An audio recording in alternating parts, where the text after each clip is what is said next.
Hi there folks, welcome to my channel, RoolNoss here. So this time we're going to do a Q&A kind of thing, because recently I had the pleasure and the chance to participate in a YouTube episode from one of my old acquaintances, Mr. Theodore Zeros, where one attendee of his made a question about how you can tell a good from a bad teacher without having any previous experience, and to know if you can stick with this teacher, you should try and find someone else that meet your needs. So without further ado, let's go straight to the answers. Well, first things first. In my humble opinion, a teacher should impart knowledge.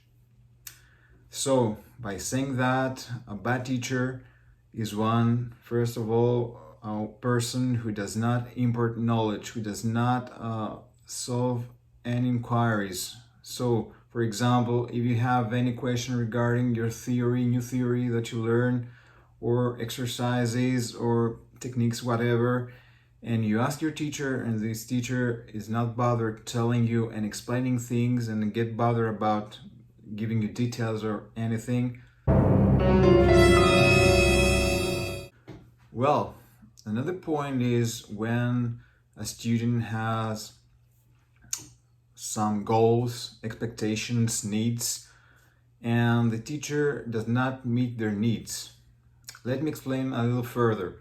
Okay, we all know that there's theory, there are things that all we should learn to have the basis so as to build up from there, okay? But not everyone is the same. I mean, we're all equal, but we're not the same. We all have different goals, different standards, different needs. And except for that, we don't learn with the same rate. You know what I mean? For example, let's say that I can learn in one day 5 or maybe even 7 scales, let's say for example, but another person can only learn 1 or 2 or maybe more than me, so he can take more information than I can. Okay, so it's really important for the teacher to be able to scan and understand what each student can and cannot learn, or if he has any difficulties, so that he can adapt his lessons, okay, and explain things and give more homework to one student compared to another or whatever. So it's important that the teacher can understand the needs, the goals of each student. Well, we've reached to point 3. So, if you're starting lessons with a teacher and he tells you, well, come on over here, boy, and let's play some songs to learn and play the guitar theory and everything, well, you should be alert that maybe that's not the right teacher, because, well, I'm not against teachers who use songs to give you some techniques or some theory, how to build songs, chord progressions, whatever. But when you're beginning and you're trying to teach students through songs, or just learning songs just to play some chords, or even solo, a simple solo, whatever, in my humble opinion, that's not a proper way to begin with. So I think you should stay away or just be alerted at least. For number 4, we have progress. What I mean by saying progress, every time you take guitar lessons, your teacher gives you information.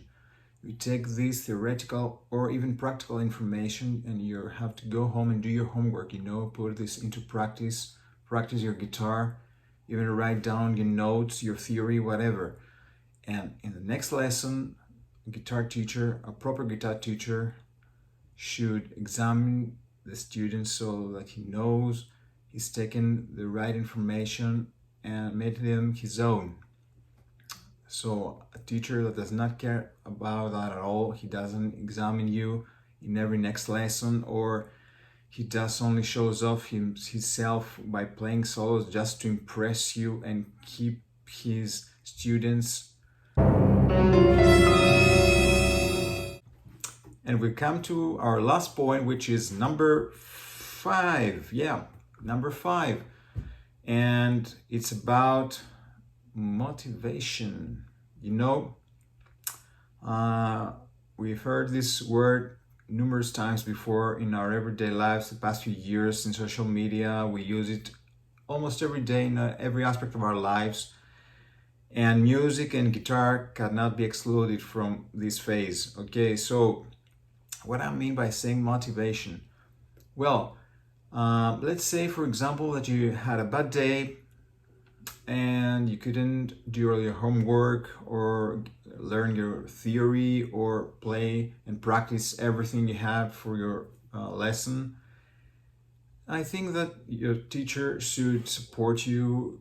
If you cannot, you have difficulty playing, for example, one exercise, and tell you, okay, we can do it better, we can do again, I know your abilities.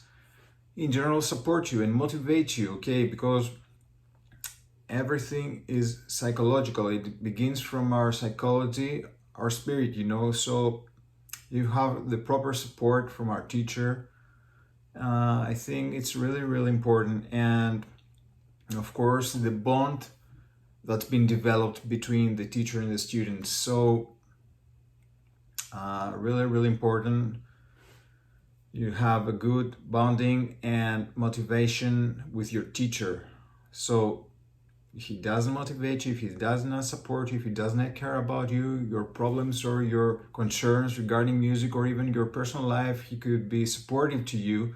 Because, you know, when we have, for example, one problem or some concerns about our lives, maybe and most possibly this affect or also all other aspects of our lives, even it be guitar, music, or whatever. So we're human beings, we have soul, and we should have support in many ways. And I think a guitar teacher has the duty to support you in all these ways so you can be a better person, you can try and develop your abilities musically and in general. So yeah, support and motivation are very, very important. So guys, that was for me for today.